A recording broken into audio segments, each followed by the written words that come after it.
এইমাত্র পে কমিশনের মিটিং শুরুর পূর্বেই অর্থ উপদেষ্টাকে ফোনে একই বললেন প্রধান উপদেষ্টা। তো দর্শক, নবম পে স্কেলের এখনকার সবচেয়ে বড় নিউজটি শেষ পর্যন্ত দেখুন এবং শুরুতেই আপনি আমাদের চ্যানেলটি সাবস্ক্রাইব করে রাখুন পরবর্তীতে নবম পে স্কেলের সকল আপডেট সবার আগে পেতে। তো দর্শক, এইমাত্র পে কমিশনের নির্ধারিত বৈঠক শুরুর আগ মুহূর্তে প্রধান উপদেষ্টার একটি ফোন কল দেশের প্রশাসনিক ও অর্থনৈতিক অঙ্গনে নতুন করে আলোচনার জন্ম দিয়েছে। নির্ভরযোগ্য সূত্রে জানা গেছে, ফোন আলাপে প্রধান উপদেষ্টা অর্থ উপদেষ্টাকে স্পষ্টভাবে নির্দেশনা দেন যে আসন্ন জাতীয় নির্বাচনের আগে নতুন পে স্কেল কার্যকরের কোনো নির্দিষ্ট তারিখ ঘোষণা করা যাবে না।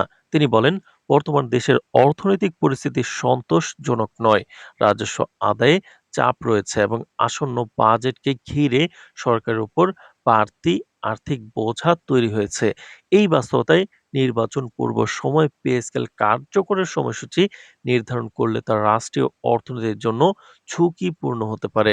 সূত্র জানায়, প্রধান উপদেষ্টা ফোন কলে বর্তমান বৈশ্বিক ও অভ্যন্তরীণ অর্থনৈতিক সংকটের বিষয়টি বিশেষভাবে তুলে ধরেন।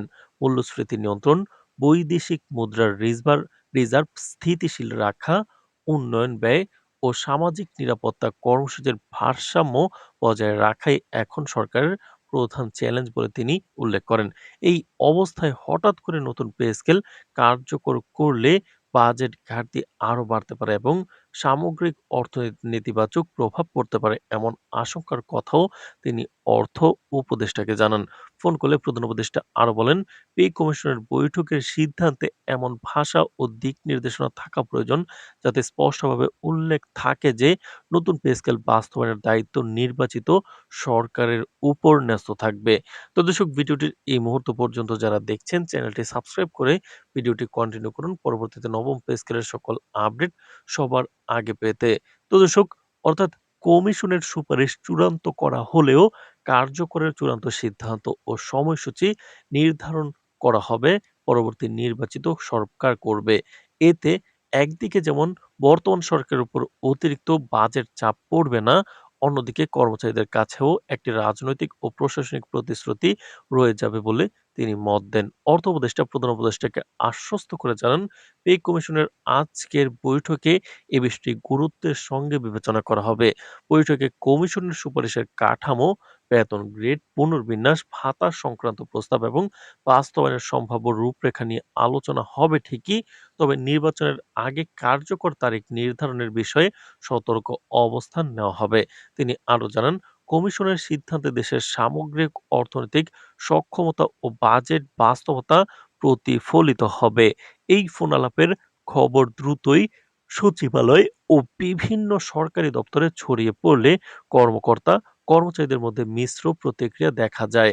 একদিকে দীর্ঘদিন ধরে নতুন পে স্কেল নিয়ে প্রত্যাশা থাকলেও অন্যদিকে বাস্তব অর্থনৈতিক পরিস্থিতি বিবেচনায় নির্বাচন পূর্ব সময়ে তারিখ ঘোষণা না হওয়ার বিষয়টি অনেকে অনিবার্য বলে মনে করছেন। সংশ্লিষ্টরা মনে করছেন, বর্তমান সরকারের লক্ষ্য মূলত একটি স্থিতিশীল অর্থনৈতিক ভিত্তি রেখে নির্বাচনের দিকে এগোনো, যাতে পরবর্তী সরকার দায়িত্ব নিয়েই পে স্কেল বাস্তবায়নের সিদ্ধান্ত নিতে পারে। সরকারি মহলে গোপন সূত্রে জানা গেছে, পে স্কেল বাস্তবায়ন নিয়ে সরকার ইচ্ছাকৃতভাবে সময় ক্ষেপণ করছে।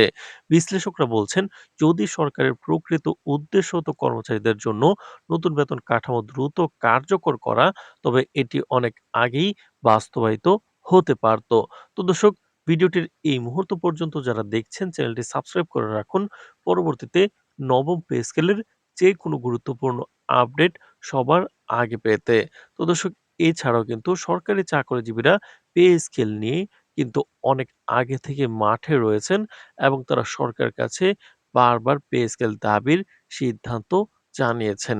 তো দর্শক, এছাড়াও কিন্তু নবম পে স্কেল অর্থনৈতিক বিশ্লেষকরা মনে করছেন, প্রধান উপদেষ্টার এই ফোন কল আসলে পে কমিশনের বৈঠকের জন্য একটি কৌশলগত দিক নির্দেশনা। নির্বাচনকে সামনে রেখে হঠাৎ বড় আর্থিক সিদ্ধান্ত নেওয়া থেকে সরকার যে সরে আসতে চায়, সেটি এই ফোন কলের মাধ্যমে স্পষ্ট হয়েছে। একই সঙ্গে এটি পে কমিশনের উপর একটি বাড়তি বার্তাও। এছাড়া সুপারিশ থাকবে, আলোচনা হবে কিন্তু বাস্তবায়নের চূড়ান্ত বোঝা হবে নির্বাচিত সরকারের কাঁধে। সব মিলিয়ে পে কমিশনের মিটিং শুরুর আগেই প্রধান উপদেষ্টার এই ফোনালাপ বৈঠকের সম্ভাব্য সিদ্ধান্তের গতিপথ অনেকটাই নির্ধারণ করে দিয়েছে। আজকের বৈঠকে কি ভাষায় সিদ্ধান্ত আসে এবং সেখানে নির্বাচন ও অর্থনৈতিক বাস্তবতার বিষয়টি কিভাবে প্রতিফলিত হয় সেদিকে এখন তাকিয়ে আছে সরকারি কর্মকর্তা কর্মচারী সহ দেশের সরকারি চাকরিজীবীরা সাধারণ মানুষরা। তো দর্শক ভিডিওটির এই মুহূর্ত পর্যন্ত যারা দেখছেন চ্যানেলটি সাবস্ক্রাইব করে রাখুন পরবর্তীতে নবম পে স্কেলের সকল আপডেট সবার আগে পেতে। তো দর্শক আজ এ পর্যন্তই। ধন্যবাদ।